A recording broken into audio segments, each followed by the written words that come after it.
CA, they had a plan put together. They achieved their goal to get the airplane out in less than 120 days. And at a base level, they're going to see how to pull it off. That was secure giving the airplane from the start of production on the ramp in time. Dutch Kinderberger said magic. I said, let me tell you something about it. In terms of magic, you unless you have the rabbit in the hat. And that rabbit in the hat was a wing design called laminar flow. And that was the fastest wing in the world at that point. And they paired it up with this amazing fuselage and put that Allison engine on it. And we got the kind of sound, well, almost the kind of sound, because the Allison engine didn't really do quite well. All right, now look over your right shoulder. Behind the tower. Everyone to your right. Get your cameras and your phones in.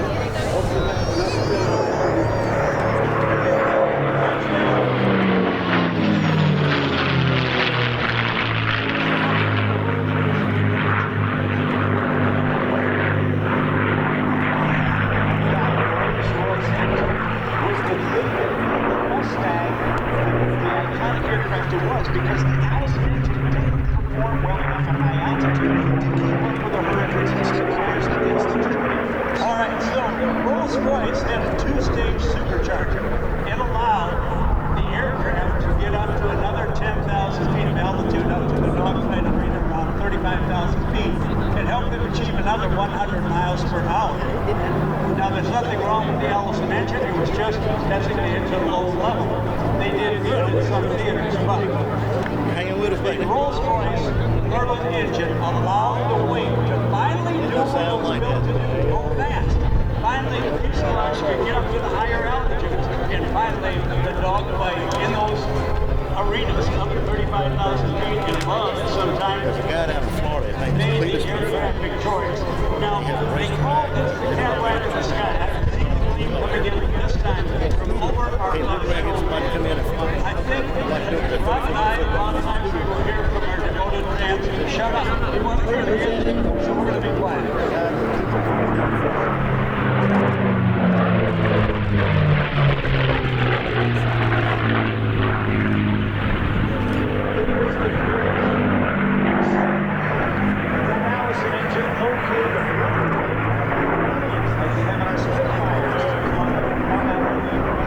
That was what made it work. In 1943, after the United States Army Air Force said, "Hey, we're going to use this to do," they couldn't make the engines fast enough. The British, because they were making them as one-offs. It was American mass production ingenuity and the arsenal of democracy that made the Mustang Merlin engine workable in great numbers. And that was done with American ingenuity by the Packard Motor Car Company. And when we didn't bring that up over the years, General Chuck Yeager would come up and pull us aside and say, that's not a British engine, that's an American engine built in Detroit by the Packard Motor Car Company. You know what we said? Yes, sir. 56,000 of them were built, and it was this sound and this performance that in 1943, the Senate War Investigating Committee, then headed by Senator Harry Truman, later become President of the United States, said of the Mustang that it was the most perfectly aerodynamically perfect machine in existence.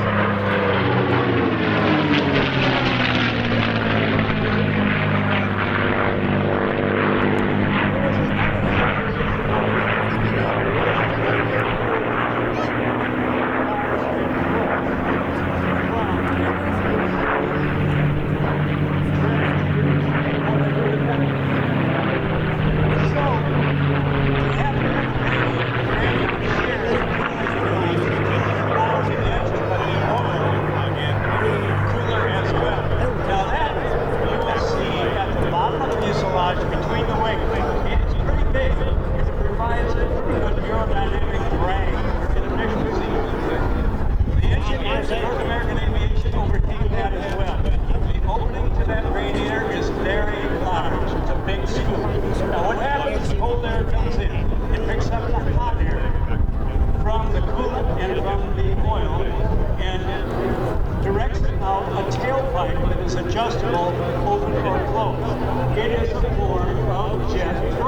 Indeed, 300 pounds of jet thrust called the merit to back and back. It augmented the speed and helped negate that big radiator at the bottom. You'll see that on one of the passes.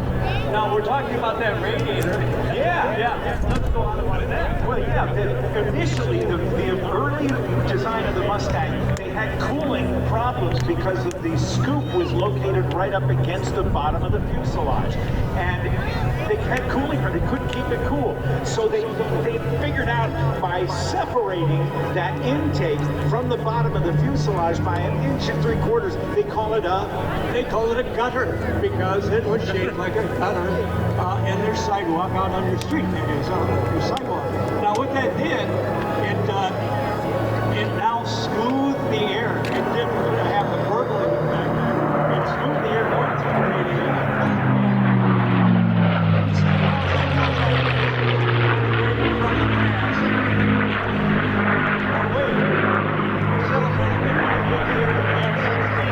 What can we see on the other screen?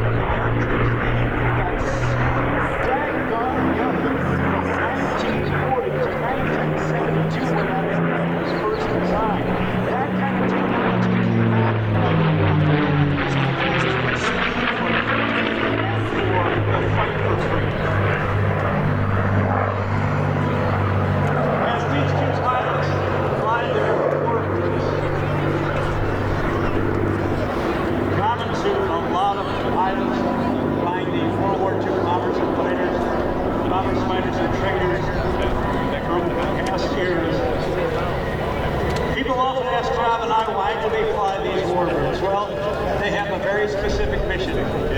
They say we fly the Warbirds to honor the men and women who built them.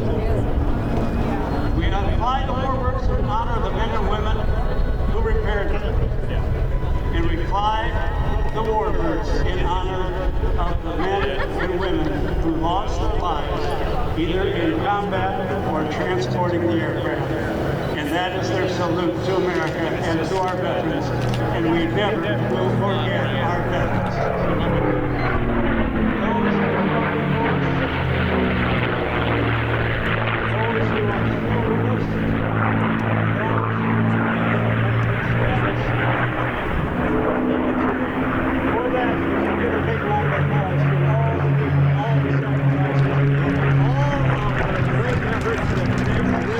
Great. We are so fortunate. 1,600 Americans served in the military during World War II. 405,000 lost their lives. The history of World War II has largely been forgotten in our schools, with only a paragraph or two. Not understanding that our way of life was threatened, and everybody knew it.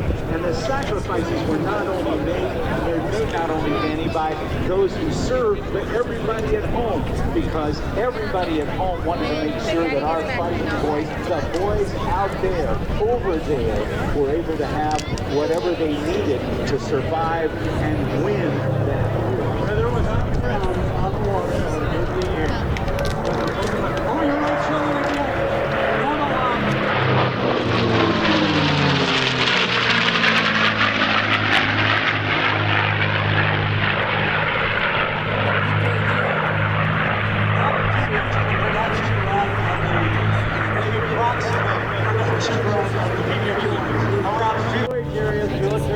Government storage areas all over the U.S. All right, our pilot's coming in to fly once again. Rob, you on the roll, you will fly around with a great pilot, will you? I sure will. I have so much admiration for these gentlemen who, by the way, one of them commutes. Yeah, airplane's coming in to the right, Rob. So, on the lead aircraft coming in is Louis Horschel. Lou grew up in western New York State. His dad flew a Cessna 182. He learned how to fly that. And now he flies a number of different aircraft, including not only the Mustang, but he flies the FG1-D Corsair as part of the Navy's Legacy Flight Program. That's a big deal because it shares the commonality, the tradition of World War II aviation for the Navy with its current aircraft. And then We look at Ariel Luedi, who flies, leads a 3-ship team in Switzerland, and that little bit of a gutter still on the airplane. It's amazing, Danny, when you think of the training through which the pilots went. Primary, basic, and advanced training. The advanced trainer had this landing gear that they were very close together, or 8 years. It was very dangerous. These were